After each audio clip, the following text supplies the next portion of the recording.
What if I told you that right now, as you're listening to this, your body is telling a story that you have absolutely no control over? Research shows that within the first couple of seconds of meeting someone, they've already decided whether they trust you as a leader. It's called thin slicing. And here's the thing, it has almost nothing to do with what you say. Today, we're asking a question that might make you completely rethink everything you know about leadership. Is there really a secret language that the best leaders have been using all along? Hello and welcome to Truth, Lies and Work, the award-winning podcast where behavioural science meets workplace culture.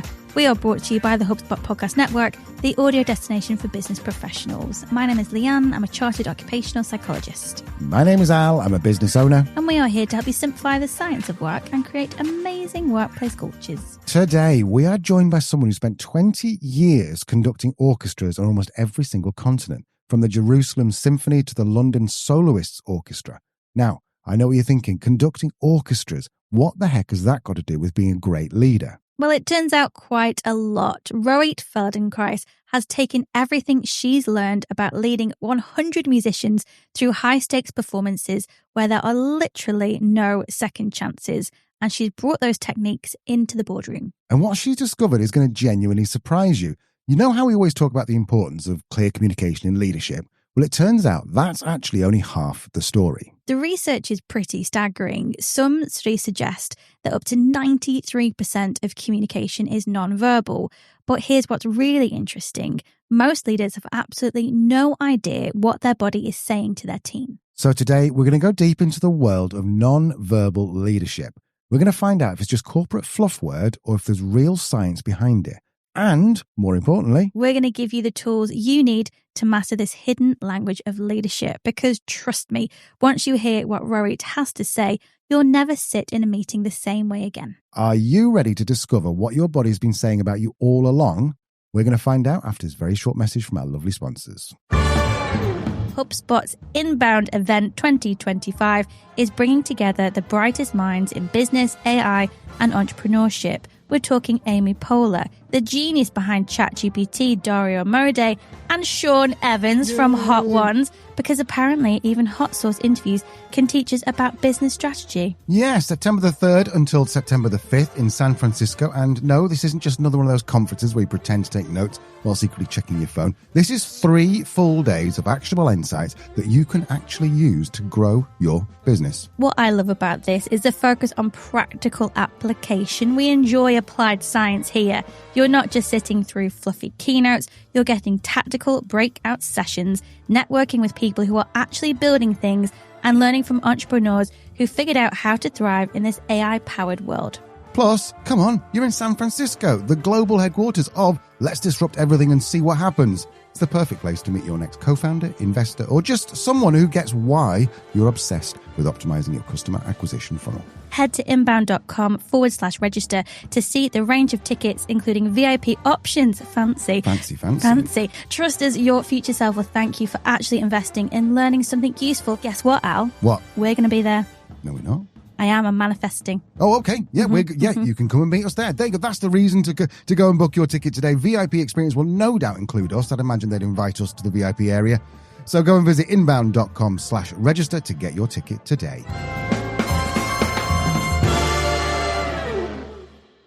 Welcome back. Let's go and join Leanne and Roit and hear Roit's story. Hi, I'm Roit Feldenkreis. I'm an international orchestra conductor, public speaker, and the founder and CEO of BHZ Consulting. For the past 20 years, I've conducted orchestras in almost every continent, from the Jerusalem Symphony Orchestra to the London Soloists Orchestra, where every moment is high stakes and alignment is crucial because there aren't any second chances. So I recognized the parallels to executive performance, and I created the symphonic leadership framework to bring these skills to the corporate world. So we do that, and I continue to conduct worldwide as well. And how did you begin to bring all of that into the business world? Well, it happened like organically. It's really amazing. You know, a few years ago, I started giving keynote speeches in different companies, connecting the leadership world with the orchestral conducting industry. And So because I recognize so many parallels between what we have to do as conductors and what leaders face daily in different industries. And so so many people reached out later on to ask me different questions and hear my opinion about different struggles that they were having as executives. Whether it's, owning the room, reading the room when you have to give a presentation to the board, whether it's having difficult conversations with your reports, maintaining these boundaries because you're not their friend, you have to maintain a certain distance. So many things like that. A symphonic leadership framework. I really do like that phrase. But Leah, I think some of our listeners might be wondering what this actually means in practice. Which is fair, because when most of us think about leadership communication, we think about what we're going to say, not exactly about how we're going to say it. So Roit gets really practical here. I was reading just the other day about psychologists have actually looked into orchestras and nonverbal leadership. And it's so interesting. And as you say, so transferable to the business world. I'm aware that some of our listeners might not have an exact understanding of this. So could you just, in really simple terms, give us an idea of what nonverbal leadership is? The notion is that what we as leaders have to really master is communication, of course. So when we say communication, most people think, okay, so I will prepare this fantastic presentation. I have AI to do it for me now. It's really easy. I have this fantastic, beautiful presentation with all the notes I need, and I will just read it and everything will be fine. So that is, something that we can begin by doing, but the verbal communication, while it is important, and of course we have to master that as well, we tend to forget that there is a whole different level that people perceive when they just watch us, when they just look at our facial expressions and how we hold our body, how we give space or don't give space, how we are anxious when we speak to them. So what happens is many leaders either start to be really anxious or either overspeak, over-explain, or even withdraw, do the opposite thing. So what happens is that teams feel so disconnected from the person that is supposed to be there for them, is supposed to lead them through these, corporate challenges, this changing world. So the trust that is supposed to be there is immediately gone when you say one thing, but your body or your face shows a completely different thing. So that is the beginning of what we do. Of course, we can do so many more things and master the power of nonverbal communication to really lead and motivate and inspire our teams. And why do these nonverbal cues matter so much? And as you say, equally, if not more than what leaders actually say, what's the impact that these nonverbal cues can have? Well, the thing is that we are social creatures. And although we have gotten used to doing meetings on Zoom and, reading emails and doing all this, and of course, when you have to work with teams that are globally, they're spread around the world. So we've gotten used to this type of communication, but inherently we are, as I said, social creatures. So we always look and see if, what we are being told is the actual truth. And this is exactly for your podcast, is it something that is real, or is it something that is just being said because, it's the quote unquote right thing to say professionally, but the energy is quite different. And if the energy is quite different, then there is a dissonance. And this is exactly like in the music world, where if I come on and I say one thing, but my arms and my face do another thing, then what happens is the music just doesn't come out. So the performance, either with your team in your office or on stage, it reflects that automatically. And what is the biggest lesson you've learned about that presence when you're on the podium? Well, I think the biggest lesson is that presence starts from within. So you have to take the time to work on your internal conflicts and your internal, thoughts and vision and everything before you even think about, going up on stage and trying to transmit that to your players. So this is an internal work as much as it is an external work. You have to really be fantastic at both. Now, I think we've all been in those meetings where something just feels a bit off, You can't put your finger on it, but you know that leader isn't connecting with their team. Yeah, and I asked Roit for some examples of what happens when leaders don't get this right. We'll hear those after this very short break. $1 Billion Moves, hosted by Sarah Chen Spellings, is brought to you by the HubSpot Podcast Network, the audio destination for business professionals. Join venture capitalist and strategist Sarah Chen Spellings as she asks the hard questions and learns through the triumphs, failures, and hard lessons of the creme de la creme, so you too can make $1 billion moves in venture, in business, and in life. Maybe start with episode 124, where you're going to hear how industry giants from Canva to YouTube define leadership. Listen to $1 Billion Moves wherever you get your podcasts. Welcome back. Let's go and hear some examples of when leaders get non-verbal communication wrong, as well as, does all this work over things like Zoom? There are so many examples. One executive I was working with, he was a very, very technical person. He was fantastic at anything, coding, things like that, a real CTO kind of guy. And he would come to basically address the, everyone in the company, to give this update on how the development is going and things like that. So what you would see is that he would be speaking and saying all these really great things. Usually, we're making progress and everything is fine and everything.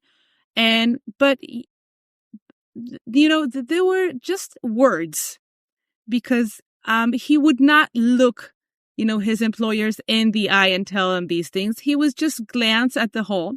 So bit by bit, it was astounding to see, each team member would look at their friend, the one sitting next to them and say, okay, so weird, like, what is he saying and why? I have so many questions and he's not giving us, the space for answers, for example, or I don't really get what he's saying. And so they wouldn't even speak out loud because they felt that it's not, there is such a place that they just give up.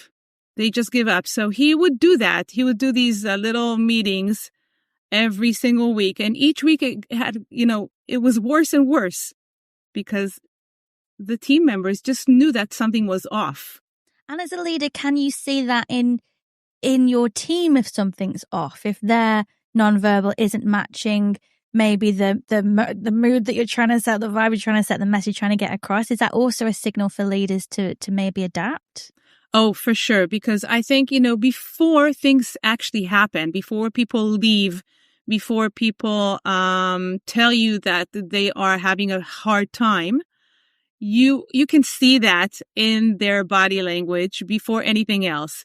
So what is super important to look for is that if you're speaking to your team and they're not making so much eye contact with you, or they are smiling, but their eyes aren't, or they are, sitting with their body just like with this type of angle that they are not exactly facing you. Their body isn't open to receive your message, or if you see them glancing at one another. So all these and a few more, cues are really important to notice, because these are the points that you are missing. And if you're missing these, the next step will be much more difficult to repair. And is it still possible, do you think, to read these cues over Zoom? As you say, so many meetings now happen, particularly large organizational meetings. How can leaders maybe look out for those signs when doing this virtually? Well, of course, it's so much more difficult if you're doing things virtually. It's a whole other ball game, of course. But what you can do is there are a few things. First of all, that, all cameras should be open, always. All cameras should be open. And, I would give time to each member and to ask their opinions specifically, not just ask, like an open question. Does anyone have any questions? Does anyone have any, feedback? But really ask them one by one. So let me hear your opinion. I see that you're quiet. So really bring them out to hear their opinion, their true opinion. So this, of course, doesn't happen in an instant. It happens over time, and it's more of, maintaining this culture of trust, and openness that would allow them to actually, say what they think. But it's even more important on Zoom because you don't get to see exactly what's going on. And it is a habit that, like a skill you need to master when you're speaking to a team on Zoom, to see their facial expressions on Zoom, which is quite more difficult, of course. And moving it back to the leaders again and what they can do in terms of nonverbal communication and specifically in person when they have those moments, what can a leader do to show more presence in meetings? I mean, you have to do two things. Basically, to come in when you are not distracted. Or if you are distracted because things are going on, you can say, I'm so sorry, I'm distracted today because, XYZ, whatever. But to really put it there, in the open air and tell them, I'm sorry, I'm not as engaged today.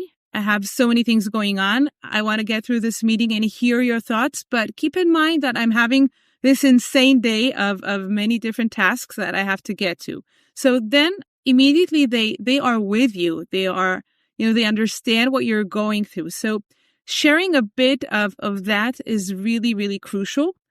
And on the other hand, being super respectful of their time, of their talent. So, for example, if you have a meeting about a certain subject, you come at the hour that you're supposed to come and you finish. You're not just dragging on the meeting because, you're not afraid you're not certain of making that decision. So all these things that show them that you respect their time. And the other thing that you can do is, when people are sitting across from you and you see one or two that speak up much more than the others, then really take a minute to say, okay, so let's say, John, I see that you're not speaking so much today. I see that you're quite quiet. Is there anything that you're concerned about? Is there anything that you want me to know? I would love to hear your opinion. So I think what we're lacking today, and this is something that, we have to get a move on because AI is taking, so many abilities from the workplace. But what it's not going to take is these soft, or as I call them, power skills, of really understanding one another, of really connecting and motivating the people that you work with. That emotional regulation is such a key part of it, isn't it? And I think something that really does show through when it's not being regulated, that nonverbal, whether it be like squeezing of the fist. I actually sat in one meeting once where a leader was being challenged, and they stretched back and beat their chest with their fists. It was, yeah, quite wow. So I think in terms of that, are there certain emotions that you think, have you seen that as well that come through in nonverbal communications? What have you seen that has maybe been that tell that a leader isn't regulating their emotions so well? I think it happens more often than we think. I think that, most people, unfortunately, do not have the time or did not take the time beforehand to really understand what ticks them off, and what they can do about it and how it actually, how it impacts their leadership, because what happens is people just think, okay, so I know the job. I know I'm a master at technical skills, financial skills. It doesn't matter what. But basically, in order to lead people, especially at a higher level, you have to maintain that level of emotional intelligence. So there are so many things that I've seen happen. Basically, I think It depends. People get really stressed, and then, for example, they start speaking really quickly and, doing so many things and just saying their thoughts without thinking about the consequences. So that leads sometimes, for example, to saying things to your employees or being angry with them in a way that you didn't want to do. So that really breaks the bond or the trust that you have been able to create. So that is one thing, the lashing out is something that people experience that really, really ruins the relationship in the workplace. But so many other things, it can be just this little frown, and sensitive people, we pick up on that immediately, So no one says anything, and that's even worse sometimes because you just have a disconnection that doesn't go away. You're not sure what will happen next, if they will get angry or upset, or you can even, suggest your ideas or your thought processes, your innovations, and the company loses immediately. And I suppose as a conductor, that's absolutely vital, isn't it? I'm imagining, I'm as a general conductor, I'm not saying that you've done this, right? But I guess, if somebody in the orchestra makes a mistake, that might be frustrating. But if that then starts to impact your hand movements and how quickly they're going or how high they're up and down they're going, that's going to directly impact actually what the orchestra is going to give you back, isn't it? So if you give them frustration, they're in a way going to give you frustration back. So this isn't script that we've written. Yes, exactly. You've got it spot on, because it's such a reactive, environment. So, whenever I transmit, my vision and something happens, it is so crucial to be respectful of the people that I work with and just tell it like it is. Correct on the spot, which is something that I do recommend for the corporate world to really embrace.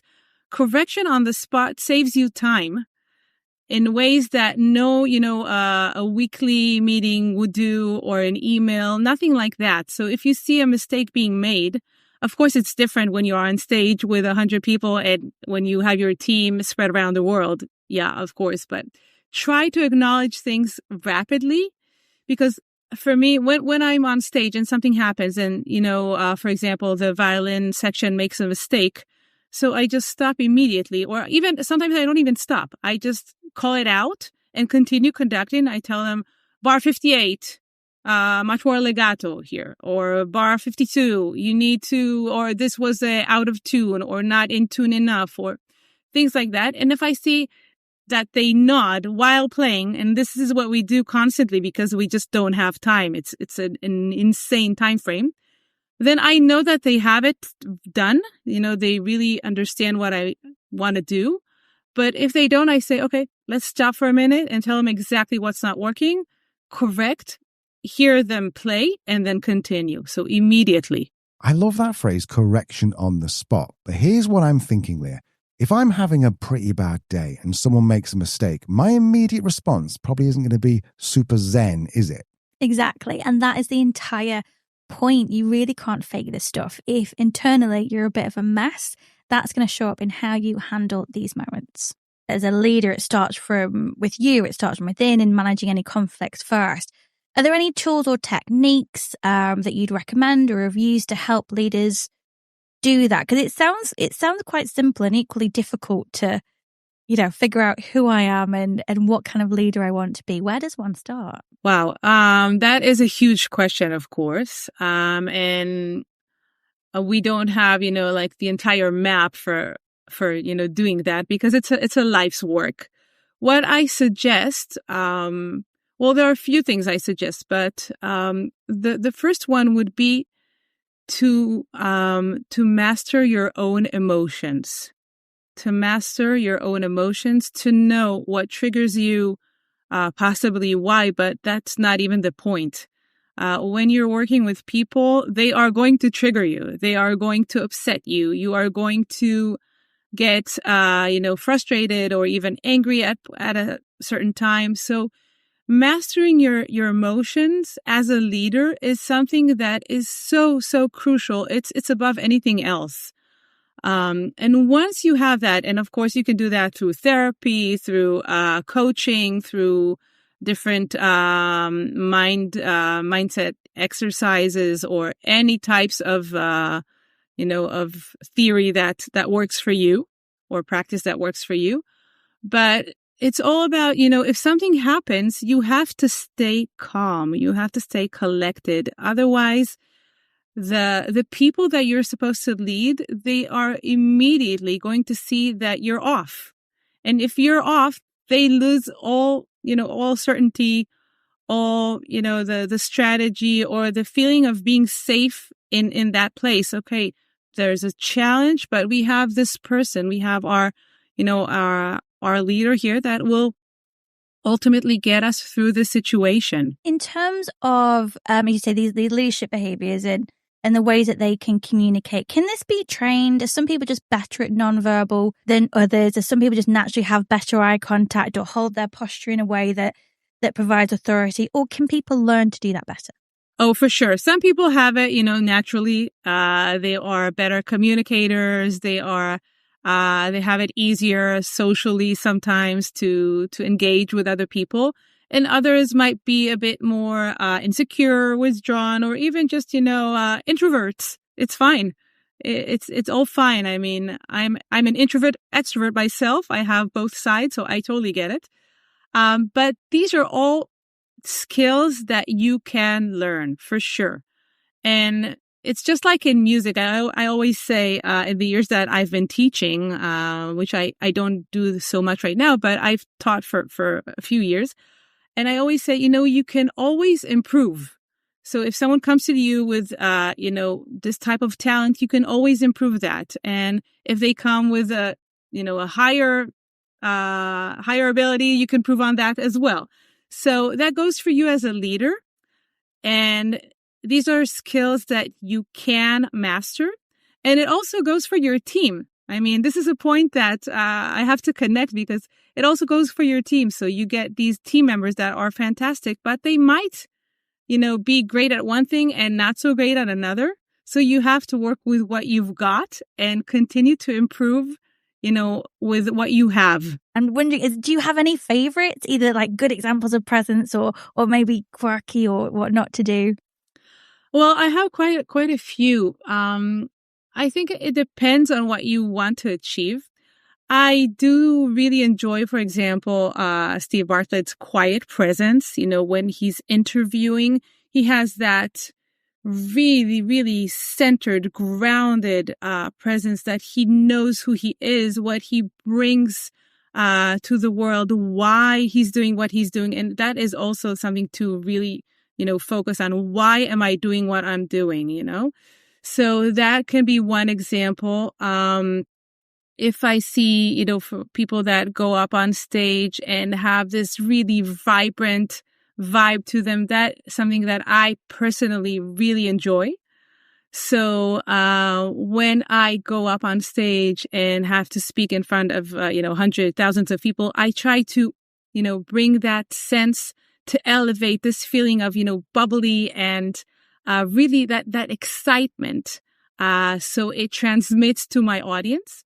And this is something that I actually do as a conductor as well, because nervousness before rehearsal, before a concert, one of the key things that I work on and I teach the executives I work with is to convert nervousness into excitement, because our brain, registers both in the same area. So when we are excited about something, it's a whole different ball game. So for each thing that, each mission or each task or each event that I have, I try to think, okay, what type of person, what type of, which side of me do I want to bring? Because we all have so many different sides. What does it feel like in that moment when you're leading an orchestra and everyone is together? Oh, this is such an incredible feeling. I think there's nothing like it. Maybe we can compare it to athletes when they're, just in those final 5 seconds of their race or things like that, when everything really comes together. It's such an exhilarating feeling that you are able to sync all these amazing talents, all these amazing people to one peak performance moment. So it is an incredible feeling. It's so important to see the context of the situation and ultimately what you want to achieve. What type of feeling do you want your people to feel when the conversation, the presentation, the keynote is over? It all seems to come down to everything you've said, that, as you said, that preparation, that intention, and that connection of what I say, what I don't say, how I prepare, how I show up, has to be that thought through if you want to have this presence and impact as a leader. Yes, exactly. It's not something you can just pull off. And that goes back to what I said before, that you can't be someone else. You have to dig deep within yourself to see what you want to bring to the world and to that specific situation. So for me as a conductor, each piece or each movement or each even musical phrase, I think about it beforehand. I said, okay, what type of emotion do I want to, my audience to feel? What type of state do I want them to encounter when they leave the hall? Is it something profound? Is it something that is happiness, exhilaration, anything like that? What do I want them to actually feel before anything else? And of course, it's different in music, but when you're leading people and you have to have an outcome for each event or each presentation, you have a specific outcome that you need to focus on.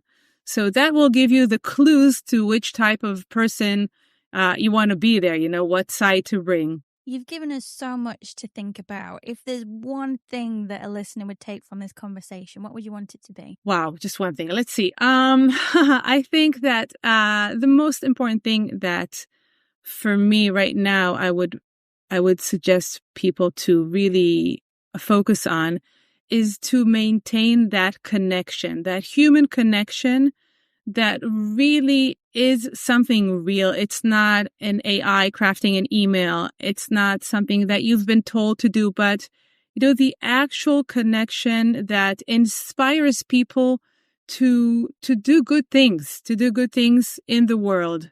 That would be my main takeaway. So there you have it. Non-verbal leadership isn't just about standing up straight or making eye contact. It's about that fundamental human connection that, as Roit said, inspires people to do good things in the world. And like anything, this all comes back to authenticity. You can't fake this stuff because your body is always going to tell you the truth about what's going on inside your head. Which brings us back to that emotional regulation piece. If you're triggered or stressed or anxious, your team will know it before you even open your mouth. The work really does start from within. So here's your homework. This week, I want you to try one thing. In your next virtual team meeting, put yourself in gallery view so you can't see your own face. And just really watch your team's faces. And look for those clues that Roit talked about. Are people really engaged, or are they just politely nodding along? Are their bodies open to your message, or are they subtly turned away? And then ask yourself, what is my body language telling them right now? We'll be back next week with This Week in Work on Tuesday. Until then, remember, your body is always talking. The question is it saying what you think it's saying? This is Truth, Lies and Work. We'll see you next week.